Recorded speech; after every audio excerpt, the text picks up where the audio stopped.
மரியாதைக்குரிய அன்புக்குரிய தளபதி அவர்களே,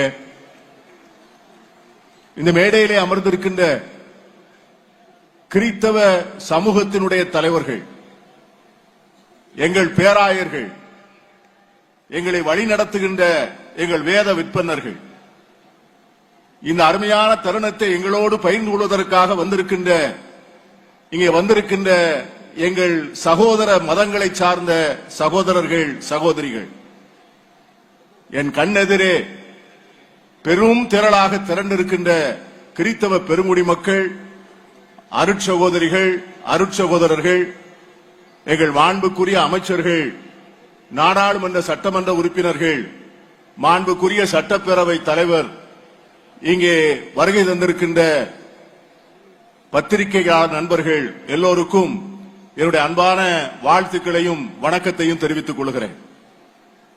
இது 15வது ஆண்டு.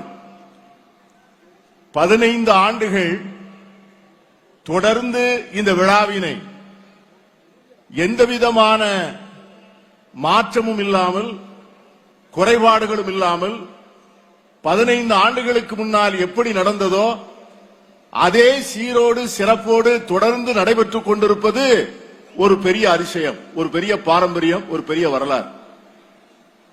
ஆனால் இந்த 15 ஆண்டுகளிலும் எங்களோடு கலந்து கொண்டிருக்கின்ற நீங்கள், உங்களுடைய தந்தை, அந்த மரபு அறுக்காத சங்கிலியை இன்னும் நீங்கள் தொடர்ந்து அதை அதை பிணைத்து அதை இணைத்து வைத்திருப்பது எங்களுக்கு கிடைத்திருக்கின்ற மிகப்பெரிய பாக்கியம். எங்கள் அன்பிற்குரிய தளபதி அவர்களே, முதலமைச்சராக நாங்கள் உங்களை பார்க்கவில்லை. இந்த விழாக்களுக்கு நீங்கள் முதலமைச்சராகவும், எங்கள் பெருமைக்குரிய நெஞ்சில் நிறைந்த தலைவர் கலைஞர் அவர்கள் முதலமைச்சராக இல்லாமல் இருக்கின்ற போதும் எங்களை பார்க்க வந்த தருணங்கள் தான் மிக அதிகம். ஆட்சிக்கும் அதிகாரத்திற்கும் வாக்குகளுக்கும் எங்களை தேடி வருகின்ற தலைவராக நாங்கள் உங்களை பார்க்கவில்லை. எங்களில் ஒருவராகவே உங்களை பார்க்கிறோம். நீங்களும் எங்களை உங்களவராகவே பார்க்கிறீர்கள். மாண்புமிகு தளபதி அவர்களே, இந்திய அரசியலிலே 3 வகையான தலைவர்கள் இருக்கிறார்கள். சில தலைவர்களை பார்த்து நாங்கள் பயப்படுகிறோம். அவர்கள் எங்களை விரோதிகளாக நினைக்கிறார்கள், எங்களை அந்நியர்களாக நினைக்கிறார்கள், எங்களை இந்த மண்ணுக்கு சொந்தக்காரர்களாக அவர்கள் பார்க்கவில்லை.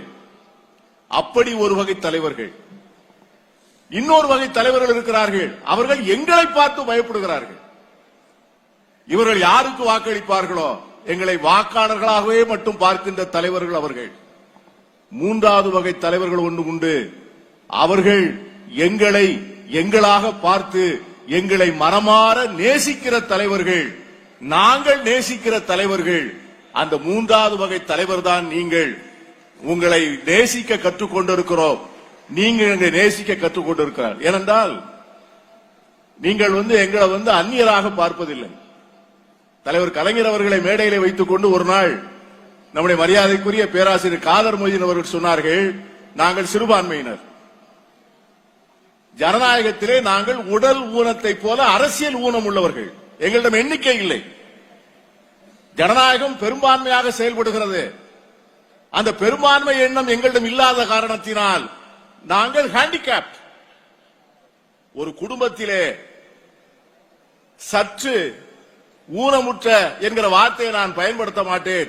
கலைஞரை பார்த்து நினைக்கின்ற போது அவர்தான் சொன்னார் மாற்றுத்திறனாளி என்று சொன்னார். அரசியல் ரீதியாக நாங்கள் மாற்றுத்திறனாளிகள், சிறுபான்மை சமூகத்தை சார்ந்தவர்கள்.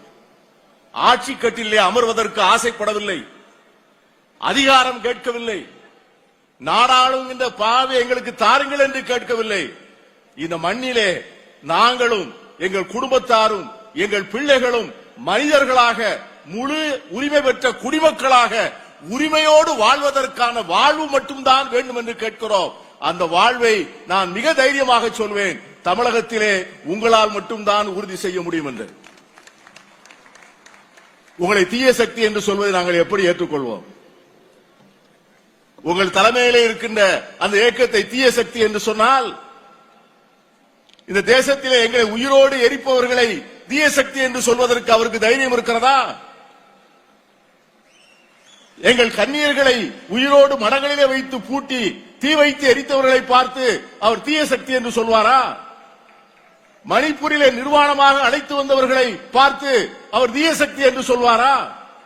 எங்கள் தேவாலயங்களை இடித்தவர்களை, எங்களை உயிரோடு தோல் உரித்து கொண்டவர்களை, பட்டியலின மக்களை, பழங்குடி மக்களை இந்த சமூகத்திலே வாழ்வதற்கு இல்லாமல் தெருவோரத்திலே கடையோரத்திலே தள்ளியவர்களை அவர் தீய சக்தி என்று சொல்வார்களா? நீங்கள் எங்களோடு நடந்தவர்கள், நாங்கள் வாழ மகிழ்ந்தவர்கள், நாங்கள் கேட்கும் போதெல்லாம் எங்களோடு வந்தவர்கள், எங்களோடு சரிசமமாக அமர்ந்தவர்கள், எங்கள் பேராயர்களை அணைத்துக் கொண்டவர்கள், எங்கள் சகோதரர்களை கன்னியர்களை நீங்கள் கைபிடித்தவர்கள், எங்கள் தலைவர் கலைஞர் அவர்கள் எங்களை மனமாற உளமாற நேசித்தார். நீங்களும் அகில இந்திய அரசியலிலே எங்கள் இனிய தலைவர் ராகுல் காந்தி இருக்கின்ற வரைக்கும் தான் இந்த சமூகம், சிறுபான்மை சமூகம் இந்த நாட்டிலே பத்திரமாக வாழ். அந்த அற்புதமான தருணத்திற்காக காத்திருக்கிறோம். அருமையாக சொன்னார் நம்முடைய பேராசிரியர் மோகன் சி லாசரஸ், பயப்படாதீர்கள் என்று சொன்னார். அவர் உங்களுக்கு மட்டுமல்ல எங்களுக்கும் சேர்த்துத்தான் சொல்லியிருக்கிறார். நீங்கள் இருக்கின்றவரை நாங்கள் பயப்பட மாட்டோம், நாங்கள் இருக்கின்றவரை நீங்கள் பயப்பட வேண்டாம். நன்றி, வணக்கம், கிறிஸ்துமஸ்.